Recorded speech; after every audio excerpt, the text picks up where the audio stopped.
Hey, Sophanista. So glad to see you. Here we are. We're at home. Everybody's at home. We're flattening the curve. I feel really lucky because I get to keep creating and I get to keep being surrounded by beautiful jewels. But I miss my Sophanistas. Oh, how I love when you guys walk through that door. It just makes my day. It makes my afternoon. I miss seeing your beautiful faces. I miss your spirits. But here we are. We have a new normal, and it's kind of interesting how it's creating this new situation where I feel like literally every day I wake up and I think, okay, how do I count my blessings? I got to make this as positive as possible because we're in this together. And something that I really want to do is keep up the feel beautiful conversation. Keep it up. How do we stay positive? How do we stay connected? That's the thing that's kind of hard on me, is that I don't get to connect with you guys on a face-to-face basis, which is like my thing. I love it. It fuels me. It feeds me. It feeds my spirit. It makes me feel alive. But I also feel very lucky. As many of you follow my posts, thank you so much. You were all so supportive. I had to fly down to Florida last Wednesday and collect my parents who are not feeling well, and now they're down the street from me in the house that I grew up in. Yes, that is so my big fat Greek wedding. I know. Did I ever think that that would be my life? But it is. I mean, my parents live down the street from me, which means that it's easy for me to drop off meals or to, because they can't get out. They can't go out of the house. They can't go anywhere in public. Neither of them are feeling that great. So I just have to be there for them. And I actually see that as a blessing. So another one to count for. But anyway, I thought that I would start a series with you guys during this new normal time. I thought that I would start a series about things that make me feel beautiful. And it's not just about me. I want to talk about these things so that you guys, I want to hear from you. Tell me what it is that makes you feel beautiful.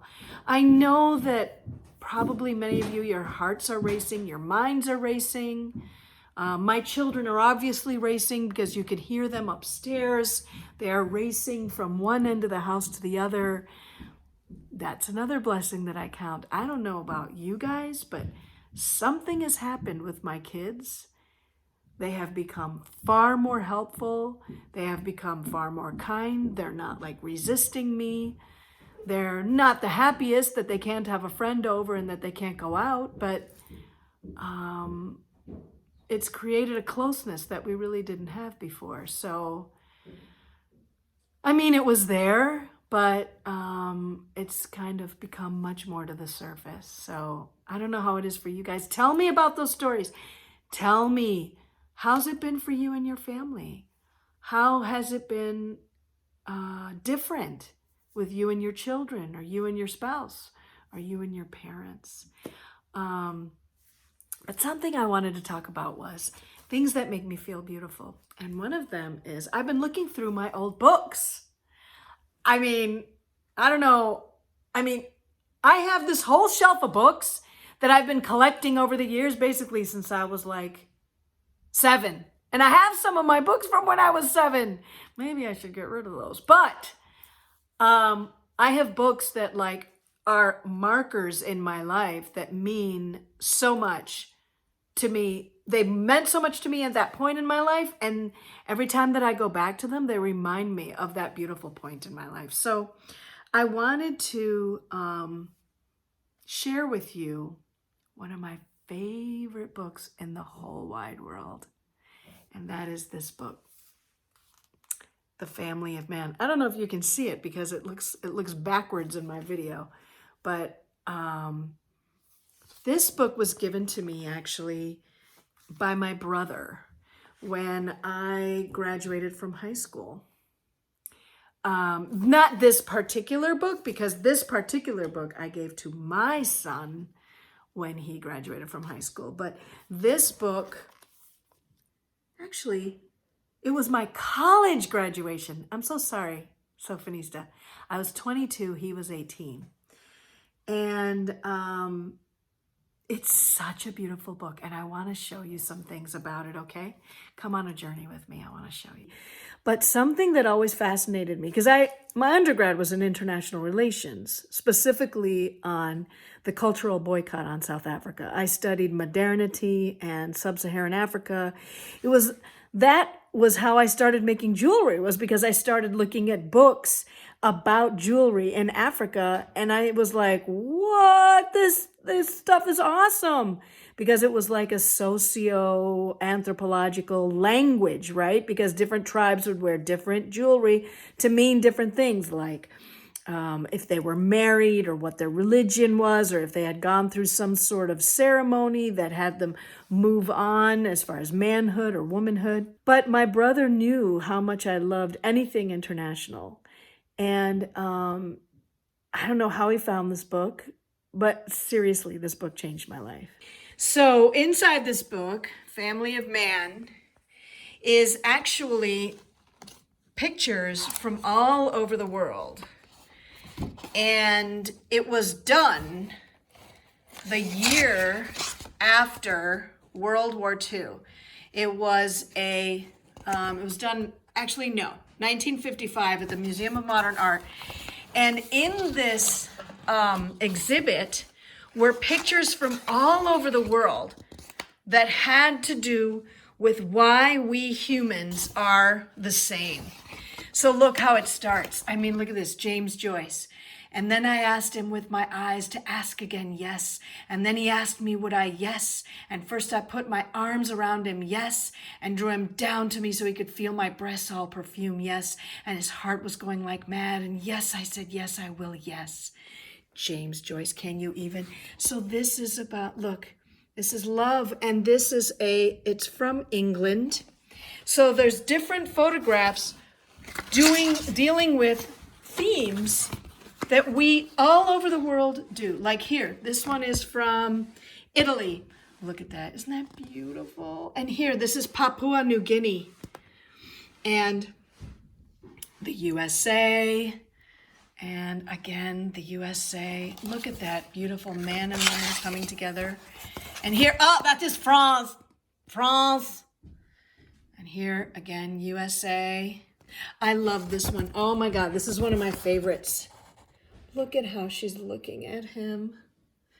That's USA. This is all about love. France again. But I love too that this book had, oh, yeah, here we are. Love again. All about what makes us human. I think this one's from Cuba. Oh no, that's from USA too. But it goes through, okay, next, look at that, marriage, Japan. Look at that. So marriage in Japan, marriage in Czechoslovakia, and look at that, Pueblo Indian, we shall be one person. Isn't that beautiful? Look, marriage in India. Is that not fascinating? Look at this beautiful wedding. Oh, in Mexico. Look at that. Oh, I just love that. Sweden, United States of America, France. And then the next one is pregnancy. Look at this. Pregnancy. Can you not even? Look at that. With the kitty. Do you not love that? Pregnancy. Look at this. Here she is, Namibia. This is in Namibia.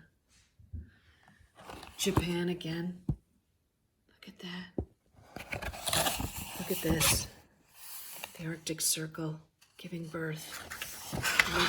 Birth. Oh man. Mothers, have you not felt this? The universe resounds with the joyful cry, I am. Isn't that beautiful? And here, birth. Look at this. And breastfeeding. Oh.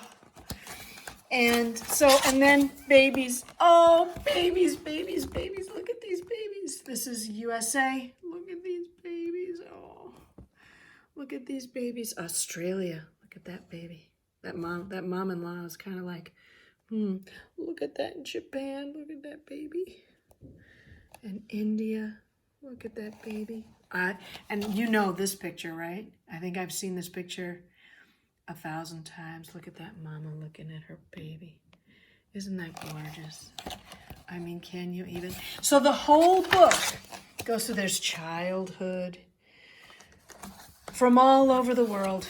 But it also goes into tough parts, like here, children who are in peril, neglected. It happens all over the world, fighting. A child playing on his own or her own. Isn't that beautiful? Fathers. So when I went to Peace Corps after graduate school, I took this book with me. I mean, this book came with me to Hungary. I had a backpack to pack, and I took this book because I would look at it so often. And the reason why I loved it is because of how it illustrated our sameness. I mean, look at our sameness. Our sameness. Working, how we work to build. Our sameness about how we wash. We all wash around the world. And I used to look at this book and just kind of daydream. I would daydream about how would I be able to witness some of these moments. And when I was in this time at home, I've been able to, again, look at my books, and I sat down, I found this one, and I opened it, and I sat down and I reread it, and it just filled me with love and hope, because every time I focus on how we are the same, I am filled with hope and peace for this world. Because if we can just figure out, just for a second, if we can figure out how we are the same and celebrate that, so many answers would come to us. Like, look at what's happening with this virus. This virus is treating us all the same. Rich, poor, black, white, up, down, whatever. This virus goes after humans. And we need to recognize that maybe this virus is teaching us that we are all the same, and that we need to celebrate that and take care of each other. I keep thinking about those who don't have a home right now. I keep thinking about those who may not have food. And I just want to say right here, if you do have any situation like that, please feel free to get in touch with me. I'm a resourceful person. I will figure out a way to help you. We got to help each other. We got to help each other. I can't say that I've lived through anything like this in my lifetime, but there's something about it. There's a quietness about it. There's just a settling in about it that's making me think, you know what? I might look back on this with fondness. God willing, nobody gets sick. Oh my God. But hopefully we'll get through this, and we'll get through this together. And we've been given the gift of time. Time. Which I'm going to tell you, I never felt like I had enough time. But now I feel like I have all this time. And I'm trying to figure out ways, how do I make that time productive? And I think what I'm going to do is I'm going to keep on showing you guys books and reading poetry to you. I'm going to find ways to uplift you and make you feel beautiful. And if you want to share with me stories and talk to me about how you feel beautiful, oh my gosh, I'd love it. Stay safe, eat well, be well, play board games with your family. I just ordered Scrabble from Amazon the other day. So I can't wait for that to come. I'm really good at Scrabble, by the way. And let's keep talking. Let's keep our community going. And thank you, Sophanistas, for being there for me, for your messages about how the pieces bring you joy. Oh, how that uplifts me, how that makes me feel like $1 million. Thank you so much. Take care of yourself, Sophanista. I'm going to talk to you soon. Share your stories with me. Bye. Feel beautiful.